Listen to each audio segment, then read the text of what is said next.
சற்று முன் வெளியான முக்கிய அறிவிப்பின்படி வேலூர் போக்குவரத்து மண்டலத்திற்கு ரூபாய் 3.10 கோடி வருவாய் சித்ரா பௌர்ணமி சிறப்பு பஸ்களால். செய்தியை முழுமையாக கேட்கறதுக்கு முன்னாடி நம்ம சேனலை சப்ஸ்கிரைப் பண்ணலாம். சப்ஸ்கிரைப் பண்ணிக்கோங்க, மறக்காம பெல் பட்டனை கிளிக் பண்ணிக்கோங்க. அப்பதான் நம்மளுடைய அப்டேட்டட் நியூஸ் உங்களுக்கு உடனுக்குடன் வந்து சேரும். வேலூர் போக்குவரத்து மண்டலத்தில் இருந்து சித்ரா பௌர்ணமியையொட்டி திருவண்ணாமலைக்கு இயக்கப்பட்ட சிறப்பு பஸ்கள் மூலம் ரூபாய் 3.10 கோடி வருவாய் கிடைத்துள்ளதாக அதிகாரிகள் தெரிவித்தனர். மேலும் திருவண்ணாமலையில் அருணாச்சலேஸ்வரர் கோவில் சாமி தரிசனம் செய்வதற்காக தினமும் ஏராளமான பக்தர்கள் வருகின்றனர். மேலும் ஒவ்வொரு மாதம் பௌர்ணமி தினத்தன்று கிரிவலம் செல்ல ஏராளமான பக்தர்கள் வருவார்கள். குறிப்பாக கார்த்திகை தீபம், சித்ரா பௌர்ணமி தினத்தில் லட்சக்கணக்கான பக்தர்கள் கிரிவலம் வருவார்கள். இந்நிலையில் திருவண்ணாமலையில் சித்ரா பௌர்ணமியையொட்டி கடந்த 11ஆம் தேதி முதல் 13ஆம் தேதி வரை சுமார் 35 லட்சம் பக்தர்கள் கிரிவலம் வந்தனர். இதற்காக மாநில போக்குவரத்து துறை சார்பில் பக்தர்கள் வசதிக்காக சிறப்பு பஸ்கள் ஏற்பாடு செய்யப்பட்டிருந்தது.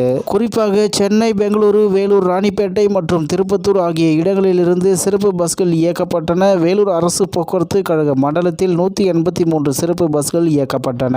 இதன் மூலம் வேலூர் அரசு போக்குவரத்து மண்டலத்திற்கு ரூபாய் 3.10 கோடி வருவாய் கிடைத்துள்ளது. இதுகுறித்து போக்குவரத்து துறை அதிகாரிகள் கூறுகையில், சித்ரா பௌர்ணமியையொட்டி கடந்த 11 மற்றும் 12 மற்றும் 13 ஆகிய 3 நாட்கள் வேலூர் மண்டலத்தில் இருந்து 183 சிறப்பு பஸ்கள் திருவண்ணாமலைக்கு இயக்கப்பட்டது. இதன் மூலம் அரசு போக்குவரத்து கழகத்திற்கு ரூபாய் 3.10 கோடி வருவாய் கிடைத்துள்ளது.